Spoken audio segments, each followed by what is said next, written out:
الحمد للہ رب العالمین والصلاة والسلام علی سید الانبیاء والمرسلین اما بعد فاعوذ باللہ من الشیطان الرجیم بسم اللہ الرحمن الرحیم قال رسول اللہ صلی اللہ تعالی علیہ وآلہ وسلم اسمعوا صلاة اہل محبت واعرفهم او کما قال علیہ السلام۔ نبی آخر الزماں صلی اللہ تعالی علیہ وآلہ وسلم کا فرمان علی شان ہے کہ اسمعوا صلاۃ اہل محبت وعارفہم، کہ جو بندے عقیدت اور محبت کے ساتھ مجھ پر درود پاک پڑھتے ہیں، نہ صرف ان کا درود سنتا ہوں بلکہ ان کو پہچانتا بھی ہوں۔ صلو علی الحبیب صلی اللہ تعالی علیہ وسلم۔ الحمد للہ رب العالمین، اللہ تبارک و تعالی کا کروڑا احسان ہے کہ رب کعبہ نے محبوب علیہ الصلوۃ والسلام کا امتی بنایا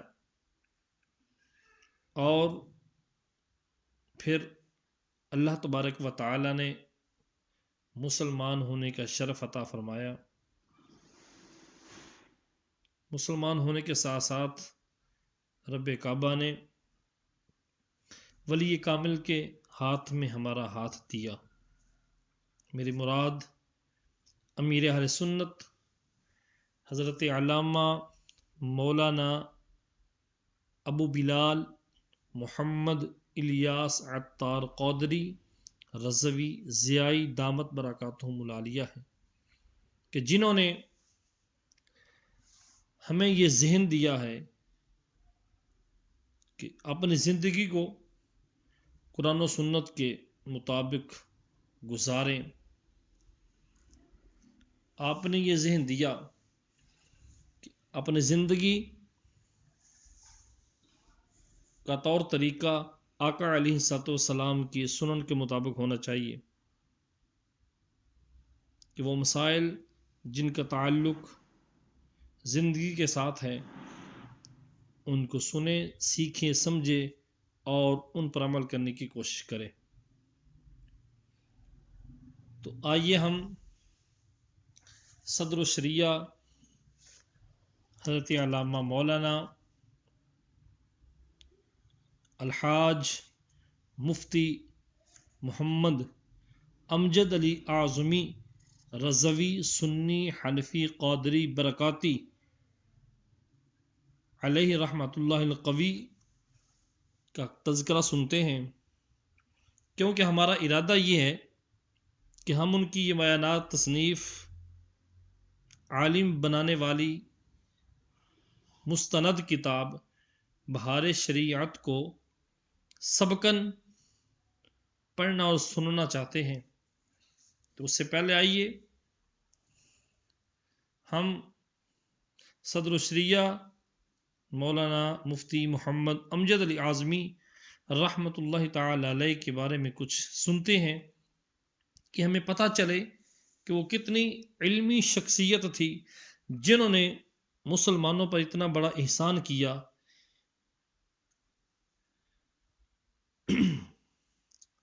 صلو علی الحبیب صلی اللہ تعالی علیہ وآلہ وسلم۔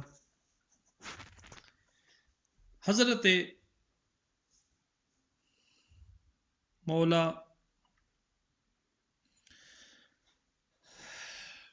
الحاج مفتی محمد امجد علی اعظمی رحمۃ اللہ تعالی علیہ 1300 ہجری بمطابق 1882 میں مشرقی یو پی ہند کے قصبہ مدینہ العلماء گھوسی میں پیدا ہوئے۔ آپ کے والد ماجد حکیم جمال الدین علیہ رحمۃ اللہ المبین اور دادا حضور خدا بخش رحمۃ اللہ تعالی علیہ فن طب کے ماہر تھے۔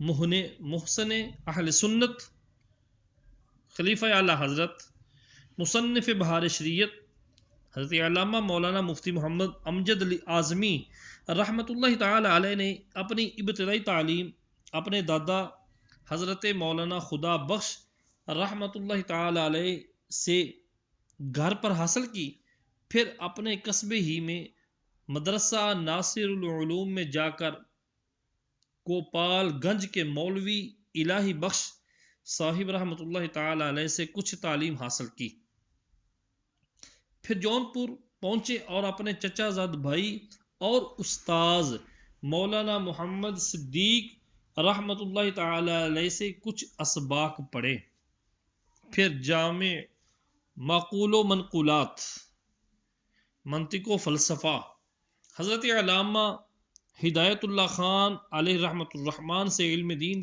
کے چھلکتے ہوئے جام نوش کیے اور یہیں سے درس نظامی کی تکمیل کی، پھر دورہ حدیث کی تکمیل پہلی بھیت میں استاذ المحدثین حضرت مولانا وسیع احمد محدث صورتی علیہ رحمۃ اللہ القوی سے کی۔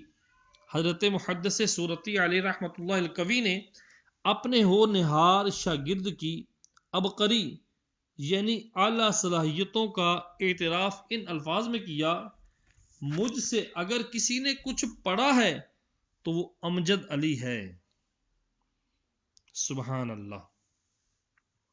صدر الشریعہ بدر الطریقہ علیہ رحمۃ اللہ الورا نے طلب علم دین کے لیے جب مدینہ العلماء گھوسی سے جونپورہ کا سفر اختیار کیا، ان دنوں سفر پیدل یا بیل گاڑیوں پر ہوتا تھا، چنانچہ راہ علم کے عظیم مسافر صدر الشریعہ علیہ رحمۃ رب الورا مدینہ العلماء گھوسی سے پیدل سفر کر کے اعظم گڑھ آئے، پھر یہاں سے اونٹ گاڑی پر سوار ہو کر آپ رحمۃ اللہ تعالی علیہ جون پر پہنچے۔ اللہ اکبر۔ حیرت انگیز قوت حافظہ صدر الشریعہ بدر الطریقہ حضرت علامہ مولانا مفتی محمد امجد علی اعظمی علیہ رحمۃ اللہ القوی کا حافظہ بہت ہی مضبوط تھا۔ حافظے کی قوت، شوق و محنت اور ذہانت کی وجہ سے تمام طلباء سے بہتر سمجھے جاتے تھے۔ ایک مرتبہ کتاب دیکھنے یا سننے سے برسوں تک ایسی یاد رہتی جیسے ابھی ابھی دیکھی یا سنی ہے۔ 3 مرتبہ کسی عبارت کو پڑھ لیتے تو یاد ہو جاتی۔ ایک مرتبہ ارادہ کیا کہ کافیہ درس نظامی کی ایک نحوی کتاب ہے، تو کافیہ کی عبارت زبانی یاد کی جائے۔ یہ دل میں خیال آیا، یہ ارادہ کیا کہ کیوں نہ ایسا ہو کہ وہ کافیہ کی عبارت کو زبانی یاد کر لیا جائے تو فائدہ ہوگا۔ تو پھر کیا ہوا، پوری کتاب ایک ہی دن میں یاد کر لی۔ سبحان اللہ، اللہ اکبر۔ اب اپنے درس نظامی مکمل کر لیا، اس کے بعد درس و تدریس کا آغاز صدر الشریعہ نے کہاں سے کیا؟ صوبہ بہار ہند پٹنہ،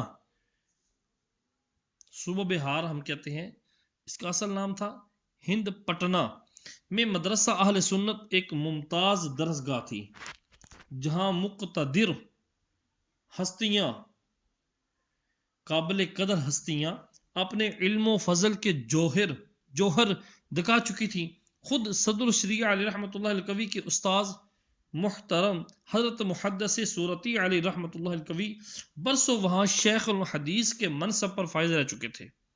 متولی مدرسہ قاضی عبد الوحید مرحوم کی درخواست پر حضرت محدث صورتی علیہ رحمۃ اللہ القوی نے مدرسہ اہل سنت پٹنہ کے صدر مدرس کے لیے صدر الشریعہ رحمۃ اللہ تعالی علیہ کے انتخاب فرمایا۔ آپ رحمۃ اللہ تعالی علیہ استاذ محترم کی دعاؤں کے سائے میں پٹنہ پہنچے اور پہلے ہی سبق میں علوم کے ایسے دریا بہائے کہ علماء و طلباء اش کر اٹھے۔ قاضی عبد الوحید علی رحمۃ اللہ المجید، جو خود بھی متبحر عالم دین تھے، زبردست عالم دین تھے، انہوں نے صدر شریعہ علی رحمۃ اللہ تعالی علیہ کی علمی وجاہت اور انتظامی صلاحیت سے متاثر ہو کر مدرسہ کی تعلیمی امور آپ رحمۃ اللہ تعالی علیہ کے سپرد کر دیے۔ اللہ اکبر۔ پھر مفتی اعظم کچھ عرصہ کے بعد قاضی عبد الوحید علی رحمۃ اللہ المجید بانی مدرسہ اہل سنت پٹنہ شدید بیمار ہو گئے۔ قاضی صاحب ایک نہایت دیندار عالم دین تھے۔ علم دین سے آراستہ ہونے کے ساتھ ساتھ انگریزی تعلیم میں پی اے تھا۔ ان کے والد انہیں بیرسٹری کے امتحان کے لیے لندن بھیجنا چاہتے تھے، لیکن قاضی صاحب کے مقدس مدنی جذبات نے یورپ کے ملحدانہ گندے ماحول کو سخت ناپسند کیا۔ چنانچہ آپ نے اس سفر سے تحریر فرمایا اور ساری زندگی خدمت دین ہی کو اپنا شعار بنایا۔ تحریر مطلب تحریز، یعنی اپنے آپ کو پیچھے کیا۔ چنانچہ آپ نے اس سفر سے تحریز فرمایا اور ساری زندگی خدمت دین ہی کو اپنا شعار بنایا۔ ان کی پرہیزگاری اور مدنی سوچ ہی کی کوشش تھی کہ میرے آقا اعلی حضرت امام اہل سنت، ولی نعمت، عظیم البرکت، عظیم المرتبت، پروانہ عشم رسالت، مجدد دین و ملت، حامی سنت، ماحی بدعت، عالم شریعت، پیر طریقت، باعث خیر و برکت، حضرت علامہ مولانا الحاج الحافظ القاری شاہ امام احمد رضا خان علی رحمۃ الرحمن اور حضرت قبلہ محدث صورتی علی رحمۃ اللہ القوی جیسے معروف بزرگان دین قاضی صاحب کی عیادت کے لیے کشاں کشاں رنگٹ سے پٹنہ تشریف لائے۔ اسی موقع پر حضرت صدر الشریعہ بدر الطریقہ مفتی محمد امجد علی اعظمی علی رحمۃ اللہ الغنی نے پہلی بار میرے آقا اعلی حضرت امام اہل سنت کی زیارت کی۔ اعلی حضرت رحمۃ اللہ تعالی علیہ کی شخصیت میں ایسی کشش تھی کہ بے اختیار صدر الشریعہ بدر الطریقہ رحمۃ اللہ تعالی علیہ کا دل آپ رحمۃ اللہ تعالی علیہ کی طرف مائل ہو گیا اور اپنے اساتذہ محترم حضرت سیدنا محدث صورتی کے مشورے سے سلسلہ عالیہ قادریہ میں اعلی حضرت علی رحمۃ اللہ القوی سے بیعت ہو گئے۔ میرے آقا اعلی حضرت اور سیدی محدث صورتی علیہ رحمۃ اللہ علیہما کی موجودگی میں ہی قاضی صاحب نے وفات پائی۔ اعلی حضرت علی رحمۃ اللہ رب العزت نے نماز جنازہ پڑھائی اور محدث صورتی علیہ رحمۃ اللہ القوی نے قبر میں اتارا۔ اللہ رب العزت کی ان پر رحمت ہو اور ان کے صدقے ہماری مغفرت ہو۔ سبحان اللہ۔ صدر شریعت اعلی حضرت کی بارگاہ میں عظمت کیا تھی؟ مفتی اعظم محسن اہل سنت، آپ کی عظمت امام اہل سنت کی بارگاہ میں کیسی تھی؟ دیکھیے ذرا، ذریعہ معاش سے مطمئن ہو کر جمادی الاولی 1329 ہجری میں آپ رحمۃ اللہ تعالی علیہ کسی کام سے لکھنؤ تشریف لے گئے۔ وہاں سے اپنے استاد محترم رحمۃ اللہ تعالی علیہ کی خدمت میں پہلی بھیت حاضر ہوئے۔ حضرت محدث صورتی علی رحمۃ اللہ القوی کو جب معلوم ہوا کہ ان کا ہونہار شاگرد تدریس چھوڑ کر مطب میں مشغول ہو گیا ہے تو انہیں بے حد افسوس ہوا۔ چنانچہ صدر الشریعہ علی رحمۃ اللہ تعالی علیہ کا ارادہ بریلی شریف حاضر ہونے کا بھی تھا۔ چنانچہ بریلی شریف جاتے وقت محدث صورتی علی رحمۃ اللہ القوی نے ایک خط اس مضمون کا اللہ حضرت علی رحمۃ اللہ رب العزت کی خدمت میں تحریر فرما دیا تھا کہ جس طرح ممکن ہو آپ ان یعنی حضرت صدر الشریعہ بدر الطریقہ مفتی محمد امجد علی اعظمی علی رحمۃ اللہ الغنی کو خدمت دین و علم دین کی طرف متوجہ کیجیے۔ جب میرے آقا اعلی حضرت علی رحمۃ اللہ رب العزت کے در دولت پر حاضری ہوئی تو آپ رحمۃ اللہ تعالی علیہ نہایت لطف و کرم سے پیش آئے اور ارشاد فرمایا آپ یہیں قیام کیجئے اور جب تک میں نہ کہوں واپس نہ جائیے، اور دل بستگی کے لیے کچھ تحریر کام وغیرہ سپرد فرما دیا۔ تقریباً 2 ماہ بریلی شریف میں قیام رہا اور میرے آقا اعلی حضرت امام اہل سنت کی صحبت میں علمی استفادہ اور دینی مذاکرہ کا سلسلہ جاری رہا، یہاں تک کہ رمضان المبارک کا وقت قریب آ گیا۔ صدر الشریعہ علیہ رحمۃ اللہ الورا نے گھر جانے کی اجازت طلب کی تو میرے آقا حضرت علیہ رحمۃ اللہ رب العزت نے ارشاد فرمایا جائیے، لیکن جب کبھی میں بلاؤں تو فوراً چلے آئیے۔ اللہ اکبر۔ مرشد کامل کا منظور نظر امجد علی، مرشد کامل کا منظور نظر امجد علی، اس پہ دائم لطف فرما چشم حق بین رضا۔ سبحان اللہ۔ ماشاءاللہ آپ کی قسمت تو دیکھیے کہ خواب کے اندر سبحان اللہ سرور دو عالم نور مجسم شاہ بنی آدم صلی اللہ تعالی علیہ وسلم کی زیارت سے مستفیض ہوئے۔ آپ رحمۃ اللہ تعالی علیہ کی شہزادی بنو سخت بیمار تھی۔ اس دوران ایک دن بعد نماز فجر حضرت صدر الشریعہ علیہ رحمۃ اللہ الورا نے قرآن خوانی کے لیے طلباء و حاضرین کو روکا۔ بعد ختم قرآن مجید آپ رحمۃ اللہ تعالی علیہ نے مجلس کو خطاب فرمایا کہ میری بیٹی بنو کی علالت بیماری طویل ہو گئی ہے، کوئی علاج کارگر نہیں ہوا اور فائدے کی کوئی صورت نہیں نکل رہی ہے۔ آج شب میں نے خواب دیکھا کہ سرور کونین رحمت دارین روحی فداہ گھر میں تشریف لائے ہیں اور فرما رہے ہیں کہ بنو کو لینے آئے ہیں۔ سید الانام حضرت اکرم علیہ الصلوۃ والسلام کو خواب میں دیکھنا بھی حقیقت میں بلا شبہ آپ صلی اللہ تعالی علیہ وسلم کو دیکھنا ہی ہے۔ بنو کی دنیاوی زندگی اب پوری ہو چکی ہے، مگر وہ بڑی ہی خوش نصیب ہے کہ اسے میرے آقا و مولا رحمت عالم محبوب رب العالمین صلی اللہ تعالی علیہ وسلم لینے کے لیے تشریف لائے اور میں نے خوشی سے سپرد کیا۔ اللہ دعائے خیر کے لیے دعائے خیر کے بعد مجلس قرآن خوانی ختم ہو گئی۔ غالباً اسی دن یا دوسرے دن بنو کا انتقال ہو گیا۔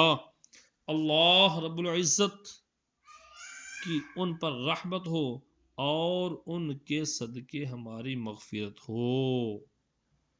اللہ اکبر۔ ایسے ہوتے ہیں ولی کامل کہ امام الانبیاء صلی اللہ تعالی علیہ وسلم جن کو گھر میں آ کر زیارت کرواتے ہیں۔ سبحان اللہ، کیسے نہ ہو۔ سنیے صدر الشریعہ کا سنت کے مطابق چلنے کا انداز۔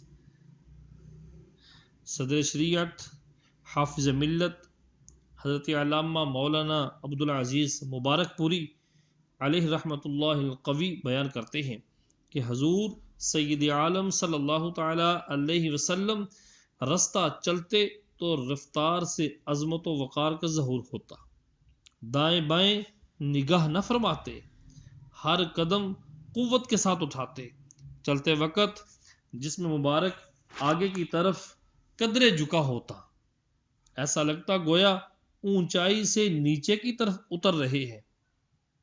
ہمارے استاذ محترم صدر الشریعہ علیہ رحمت رب الورا سنت کے مطابق رستہ چلتے تھے، ان سے ہم نے علم بھی سیکھا اور عمل بھی۔ یہی حضرت حافظ ملت فرماتے ہیں میں 10 سال حضرت صدر الشریعہ علیہ رحمت رب الورا کی کفش برادری یعنی خدمت میں رہا، آپ کو ہمیشہ متبع سنت پایا، جس کی ہر ہر ادا سنت مصطفیٰ، جس کی ہر ہر ادا سنت مصطفیٰ، ایسے صدر شریعت پہ لاکھوں سلام، سبحان اللہ۔ اور نماز کی پابندی ایسی، سفر ہو یا حضر، صدر الشریعہ علی رحمت اللہ رب الورا کبھی نماز قضا نہ فرماتے، شدید سے شدید بیماری میں بھی نماز ادا فرماتے۔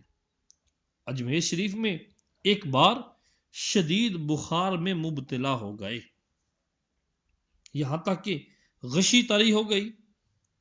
دوپہر سے پہلے غشی طاری ہوئی اور عصر تک رہی۔ حافظ ملت مولانا عبدالعزیز علیہ رحمت اللہ تعالی الحفیظ خدمت کے لیے حاضر تھے۔ صدر الشریعہ بدر طریقہ علیہ رحمت رب الورا کو جب ہوش آیا تو سب سے پہلے یہ دریافت فرمایا، کیا وقت ہے؟ ظہر کا وقت ہے یا نہیں؟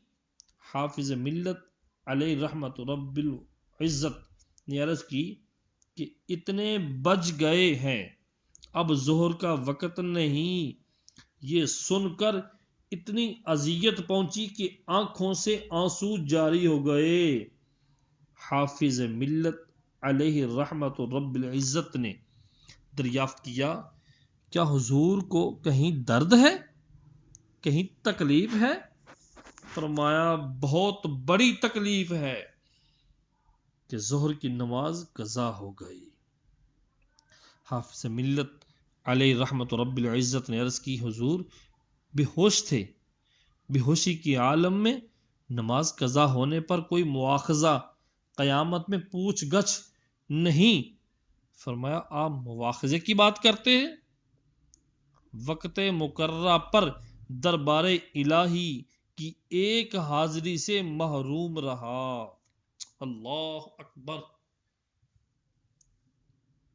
میرے بھائیو ذرا توجہ سے سنیے تو صحیح کہ بے ہوشی کے عالم میں نماز قضا ہو جائے تو گناہ نہیں، اللہ تبارک و تعالیٰ کی بارگاہ میں مواخذہ نہیں ہوگا۔ اس پر بھی صدر الشریعہ اتنی اذیت اور تکلیف میں مبتلا ہو گئے کہ میری نماز قضا ہو گئی۔ اور آج کا مسلمان اگر دکان پہ بیٹھا ہے، اذان ہو رہی ہے، اس کو نماز کی پرواہ نہیں ہے۔ آج کا مسلمان اس کے سامنے نمازی دکانیں بند کر کے مسجد کی طرف جا رہے ہیں، اس کو پرواہ نہیں ہے۔ اسی لیے تو کسی کہنے والے نے سچ کہا کہ رب کی طرف آ جا اس سے پہلے کہ رب تجھے بلا لے، نماز پڑھ لے اس سے کہ پہلے تیری نماز پڑھی جائے۔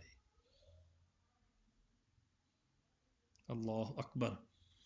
حضرت صدر الشریعہ بدر الطریقہ مفتی محمد امجد علی اعظمی رحمت اللہ تعالی علیہ اس پر بہت سختی سے پابند تھے کہ مسجد میں حاضر ہو کر با جماعت نماز پڑھیں، بلکہ اگر کسی وجہ سے مؤذن صاحب وقت مقررہ پر نہ پہنچیں تو خود اذان دیتے۔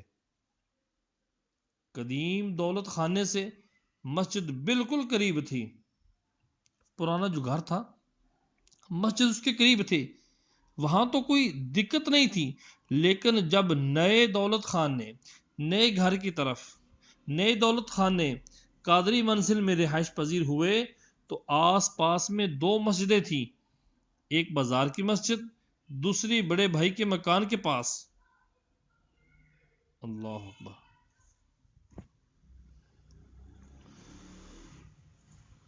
اب یہ دونوں مسجدیں فاصلے پر تھیں، اس وقت بنائی بھی کمزور ہو چکی تھی۔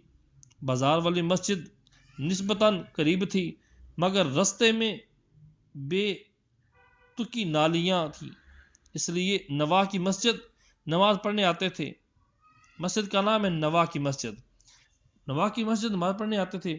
ایک دفعہ ایسا ہوا کہ صبح کی نماز کے لیے جا رہے تھے، رستے میں ایک کنواں تھا، ابھی کچھ اندھیرا تھا اور رستہ بھی ناہموار تھا، بے خیالی میں کنویں پر چڑھ گئے، قریب تھا کہ کنویں کے غار میں قدم رکھ دیتے، اتنے میں ایک عورت آ گئی اور زور سے چلائی، ارے مولوی صاحب کنواں ہے، رک جاؤ ورنہ گر پڑیو۔ یہ سن کر حضرت رحمۃ اللہ تعالی علیہ نے قدم روک لیا اور پھر کنویں سے اتر کر مسجد گئے، اس کے باوجود مسجد کی حاضری نہیں چھوڑی۔ اللہ اکبر، ایسے ہوتے ہیں اللہ کے ولی۔ ہم انہی صدر الشریعہ کی بات کر رہے ہیں، ہم انہی مفتی اعظم کی بات کر رہے ہیں جنہوں نے اہل سنت پر احسان فرما دیا، بہار شریعت جیسی کتاب عطا فرما کر مسلمانوں پر احسان عظیم فرما دیا۔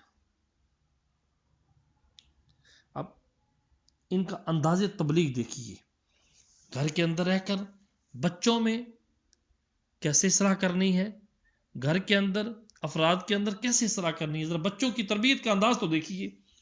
اولاد اور طلباء کی عملی تعلیم و تربیت کا بھی آپ رحمۃ اللہ تعالی علیہ خصوصی خیال فرمایا کرتے تھے۔